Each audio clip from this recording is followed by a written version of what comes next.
vieron peinándome. ¡Hola amigos! El día de hoy vamos a hablarles acerca de un tema muy interesante. Investigación-acción se llama, y también lo vamos a relacionar con un tema que se llama análisis del discurso. Vamos a empezar con darles datos conceptuales acerca de investigación-acción. El término investigación-acción proviene del autor Kurt Lewis y fue utilizado por primera vez en 1944. Describía una forma de investigación que podía ligar el enfoque experimental de la ciencia social con programas de acción social que respondieran a los problemas sociales principales de entonces. Mediante la investigación-acción, Lewis argumentaba que se podía lograr en forma simultánea avances teóricos y cambios sociales. El concepto tradicional de investigación-acción proviene del modelo de Lewis sobre las tres etapas del cambio social: descongelación, movimiento, recongelación. En ellas el proceso consiste en insatisfacción con el actual estado de cosas, identificación de un área problemática, identificación de un problema específico a ser resuelto mediante la acción, formulación de varias hipótesis, selección de una hipótesis, ejecución de la acción para comprobar la hipótesis, evaluación de los efectos de la acción y al final generalizaciones. Las fases del método son flexibles, ya que permiten abordar los hechos sociales como dinámicos y cambiantes. Por lo tanto, están sujetos a los cambios que el mismo proceso genere. En definición, las teorías de la acción indican la importancia de las perspectivas comunes. Como prerequisito de las actividades compartidas en el proceso de la investigación, el conocimiento práctico no es el objetivo de la investigación-acción, sino el comienzo. El descubrimiento se transforma en sí en la base del proceso de concientización, en el sentido de hacer que alguien sea consciente de algo, es decir, darse cuenta de que la concientización es una idea central y mete la investigación-acción, tanto en la producción de conocimientos como en las experiencias concretas de acción.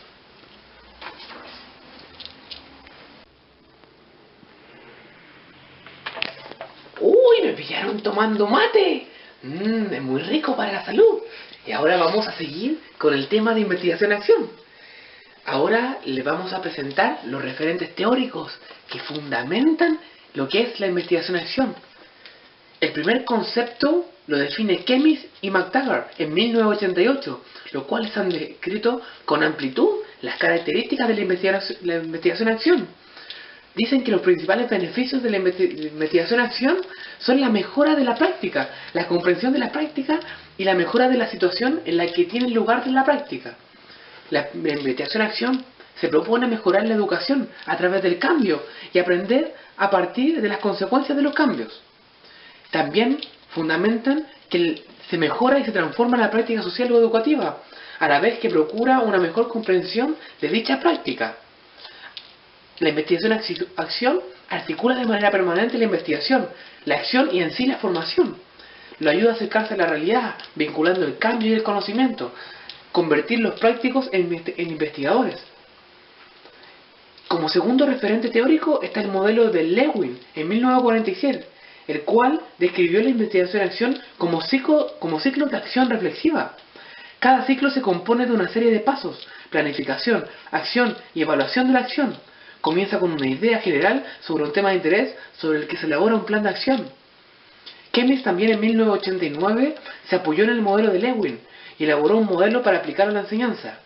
El proceso lo organiza sobre dos ejes: uno estratégico, constituido por la acción y la reflexión, y otro organizativo, constituido por la planificación y la observación. Ambas dimensiones están en continua interacción, de manera que se establece una dinámica que contribuye a resolver los problemas y a comprender las prácticas que tienen lugar en la vida cotidiana de la escuela. El proceso en sí está integrado en 4 fases o momentos interrelacionados. El primero y muy importante: planificación, la acción en sí, la observación y la reflexión final.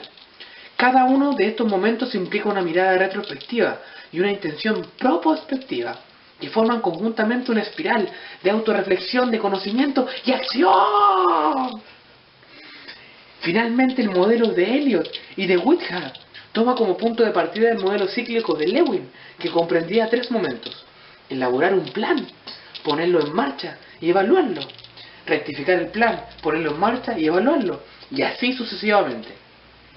En el modelo de Elliott aparecen las siguientes fases: la identificación de una idea general, exploración o planteamiento de la hipótesis de acción como acciones sucesivas que hay que realizar para cambiar la práctica, la construcción del plan de acción, que hay que presentar la puesta en marcha del primer paso de la acción, la evaluación en sí y la revisión del plan general.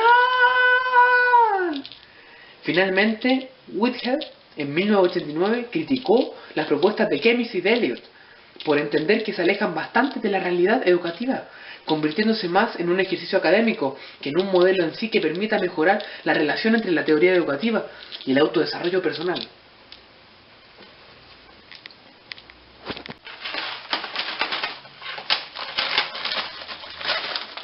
¡Uy, que estaba rico el Natur! ¡Uy, me pillaron justo! ¡Que estaba rico el Natur! Hola amigos, ahora seguimos con la segunda parte de los aspectos conceptuales. Ahora, como les comenté en la introducción, les vamos a hablar acerca del análisis del discurso. En sí, el concepto del análisis del discurso es muy complejo, pero muy divertido, y lo vamos a relacionar después con la investigación-acción. En sí, el análisis del discurso es una transdisciplina de las ciencias humanas y sociales que estudia sistemáticamente el discurso escrito y hablado como una forma del uso de la lengua, como evento de comunicación y como interacción en sus conceptos cognitivos, sociales, políticos, históricos, culturales, y eso. El análisis del discurso es un método que cobra cada día más importancia en distintas especialidades de las ciencias sociales. Su objetivo, analizar la impronta y el significado contextual de los mensajes.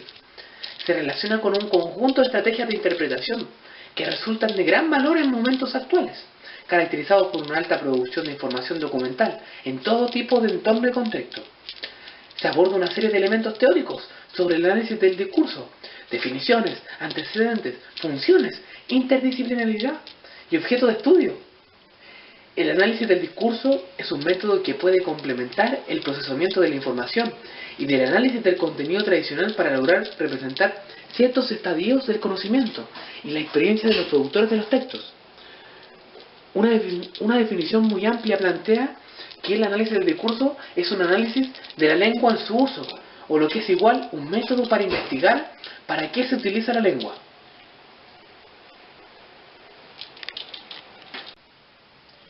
Uy, me picaba el ojo un poquito.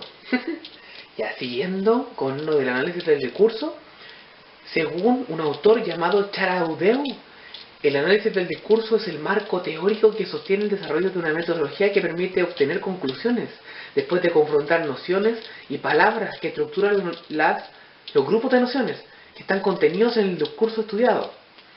El análisis del discurso tiene una estrecha relación con los contextos, las condiciones sociales y culturales y los intereses de los implicados en los actos comunicativos.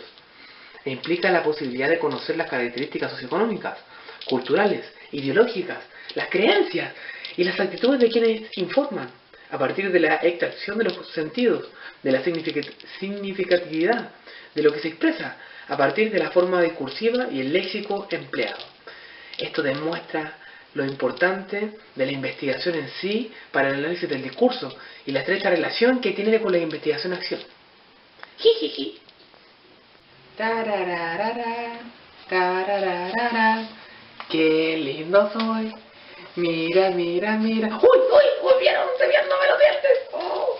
Igual soy hermoso. Ya, vamos a seguir con investigación-acción. Ahora vamos a hablar acerca de los pasos a seguir en investigación-acción, los pasos más importantes.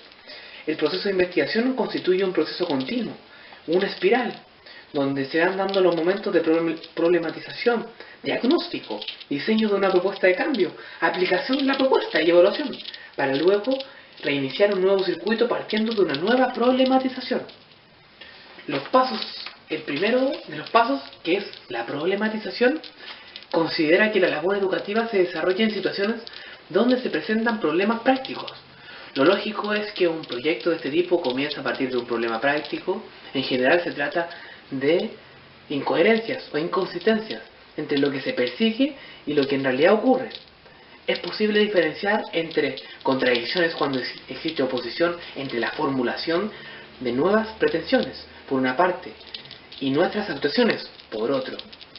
El otro punto es dilemas, un tipo especial de contradicción, pudiendo presentarse como dos tendencias irreconciliables que se descubren al analizar la práctica, pero que revelan valores necesarios, o bien diferencias de intereses o motivaciones entre dos o más partes. El otro punto son las dificultades o limitaciones, aquellas situaciones en que nos encontramos ante la oposición para desarrollar las actuaciones deseables de instancias que no podemos modificar o influenciar desde nuestra actuación directa e inmediata, lo cual requeriría una actuación a largo plazo, como es el caso de ciertas inercias institucionales o formas de organización. El hecho de vivir en sí una situación problemática no implica conocerla. Un problema requiere de una profundización en su significado. Hay que reflexionar por qué es un problema, cuáles son sus términos, sus características, cómo se describe el contexto en que éste se produce y los diversos aspectos de la situación, así como también las diferentes perspectivas en que el problema pueden existir. Estando estos aspectos clarificados, hay grandes posibilidades de formular claramente el problema y declarar nuestras intenciones de cambio y mejora. En esta parte de problematización es muy importante el análisis del discurso, el cual tiene como objetivo analizar la impronta y el significado contextual de los mensajes. Se relaciona con un conjunto de estrategias que interpretan en sí lo que resultan en gran valor en momentos actuales. Se caracterizan por una producción de información documental en todo tipo de entorno y contexto, lo cual es muy importante para encontrar una solución a este problema. Tiene una serie de elementos teóricos, los cuales son muy importantes, como son las definiciones, antecedentes, funciones y un objeto de estudio, el cual hay que solucionar en sí desde la problemática.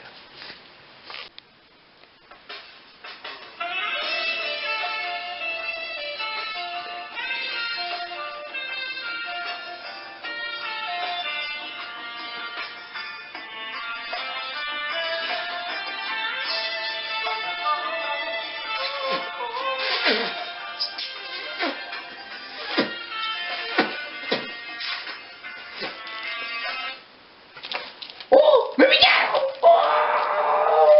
¡Sale de aquí! ¡Sale de aquí! ¡Sale! ¡Oh! Ya, chiquillos, hagan como que no pasó nada. Seguimos con las etapas de la investigación-acción. La segunda es el diagnóstico. Disculpen. El diagnóstico. Una vez que se ha identificado el significado del problema, que será el centro del proceso de investigación, y habiendo formulado un enunciado del mismo, es necesario ahora realizar la recopilación de la información, que nos permitirá un diagnóstico claro de la situación. La búsqueda de información consiste en recoger diversas evidencias que nos permitan una reflexión a partir de una mayor cantidad de datos. Esta recopilación de información debe expresar el punto de vista de las personas implicadas, informar sobre las acciones y cómo se ha desarrollado, y por último informar introspectivamente sobre las personas implicadas, es decir, cómo viven y entienden la situación que se investiga. En síntesis, el análisis reflexivo que nos lleva a una correcta formulación del problema y a la recopilación de información necesaria para un buen diagnóstico representa el camino necesario hacia el planteamiento de líneas de acción coherentes. En el caso del análisis del discurso, con respecto al diagnóstico, hay un punto importante. Vamos a buscarlo.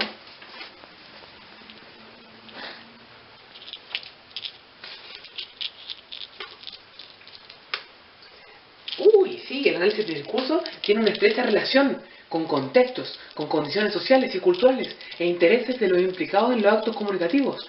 Implica la posibilidad de conocer características a nivel cultural y ideológicas.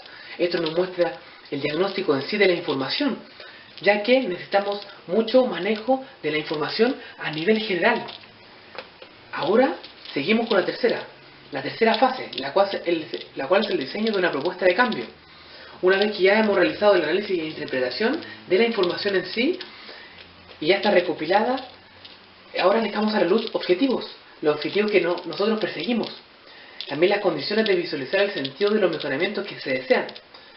A partir de este momento será por consiguiente en que pensemos en diversas alternativas de actuación y sus posibles consecuencias a la luz de lo que se comprende de la situación, tal y como hasta el momento se presenta. La reflexión en sí que tenemos que hacer es que en este caso se vuelve prospectiva. Es la que permite llegar a diseñar una propuesta de cambio y mejoramiento, acordada como la mejor. Del mismo modo es necesario que en este momento definamos un diseño de evaluación, es decir, anticipar los indicadores y metas que darán cuenta del logro de la propuesta. 4. La cuarta fase, que es muy importante, es la aplicación de la propuesta. Ahora viene la acción, la parte más rica. Una vez diseñada la propuesta de acción, esta es llevada a cabo por las personas interesadas. Es importante, sin embargo, comprender que cualquier propuesta a la que se lleve tras este análisis y reflexión debe ser entendida en un sentido hipotético. Es decir, se emprende una nueva forma de actuar, un esfuerzo de innovación y mejoramiento de nuestra práctica que debe ser sometida permanentemente a condiciones de análisis, evaluación y reflexión. La última parte, que es la evaluación en sí de lo que queremos realizar, es que se comenzaría todo con otro ciclo espiral, que de la misma investigación-acción, la cual va proporcionando evidencias del alcance y las consecuencias de las acciones emprendidas y de su valor como mejoras de la práctica. Es posible incluso encontrarse ante cambios que impliquen una redefinición del problema, ya sea porque éste se ha modificado, porque han surgido otros de más urgente resolución o porque se descubren nuevos focos de atención que se requieren atender para abordar nuestro problema original. La evaluación, además, debe ser aplicada en cada momento, debe estar presente al final de cada ciclo, dado de esta manera una retroalimentación a todo el proceso. De esta forma nos encontramos en un proceso cíclico que no tiene fin. Uno de los criterios fundamentales y más importantes a la hora de evaluar la situación es ver sus consecuencias. Es en qué medida el propio proceso de investigación y transformación ha supuesto un proceso de cambio, implicación y compromiso de los propios involucrados. Hola amigos, como ejemplo de investigación-acción y del método de análisis del discurso, el primer paso, se elige el problema real a resolver. Los niños de quinto básico presentan altos índices de obesidad. Como segundo paso, se revisa la bibliografía pertinente, referencias teóricas. Pasos 3 y 4, se plantean preguntas a responder y respuestas tentativas. ¿Hay un control parental sobre los niños? ¿Qué alimentos consumen diariamente? ¿Realizan actividad física? Los niños más obesos tienen malos hábitos alimenticios. La mayoría llega a su hogar y no hay nadie más con ellos. Paso 5. Se determina metodología para recolectar datos. Aquí es donde aparece el análisis del discurso, tanto oral como escrito, los cuales sirven principalmente para recolección de datos y para plantear la información en sí.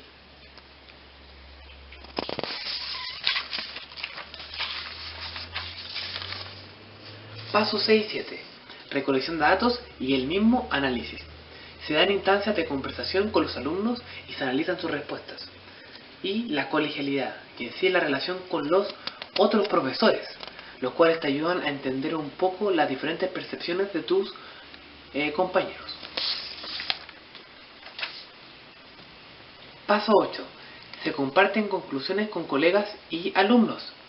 Se comparte información con los alumnos y se les da tips de buena alimentación. Finalmente, una investigación-acción no tiene un punto final, porque siempre plantea nuevas interrogantes. ¡Chanam!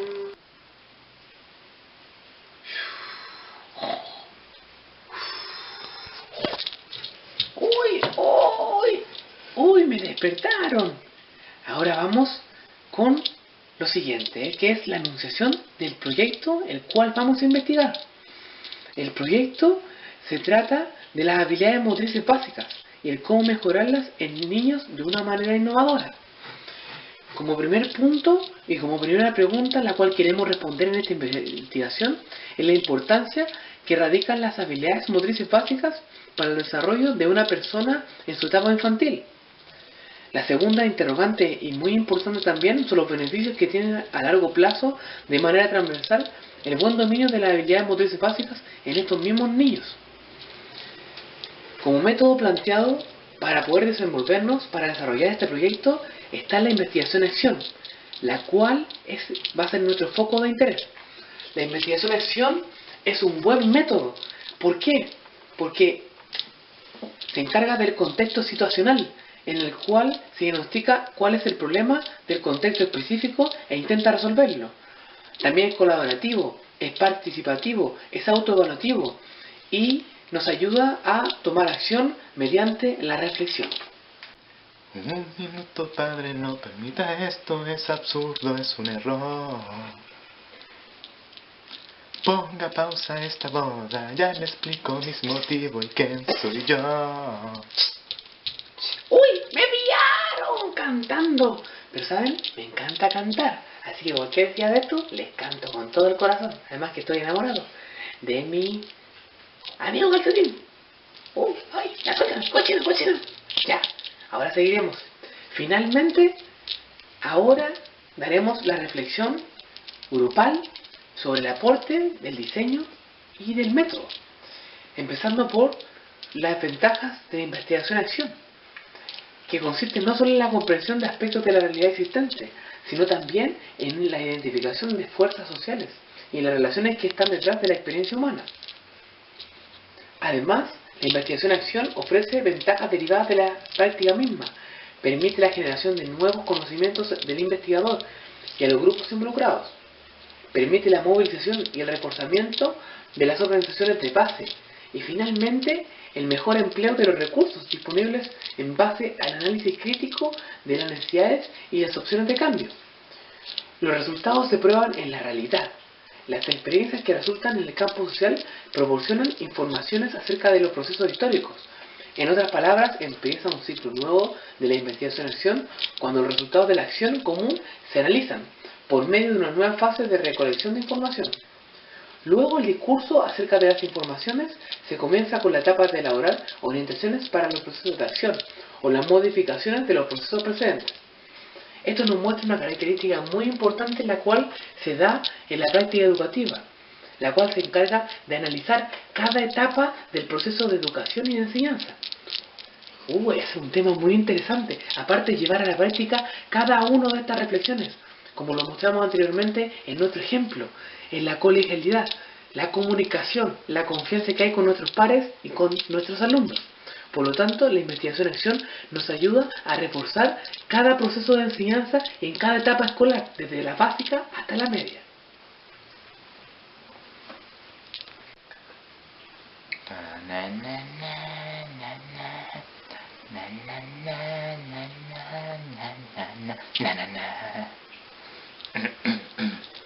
Uy, justo me pillaron. Estaba preparando una coreografía. Aparte de ser una cara bonita, un buen cantante, también soy un gran bailarín. Ahora seguimos con la reflexión final, pero acerca del análisis del discurso y cómo lo comparamos con la investigación-acción para llevar a cabo nuestra investigación. El análisis del discurso es más bien algo teórico, lo cual fortalece la problemática y el diagnóstico que se da en la investigación-acción.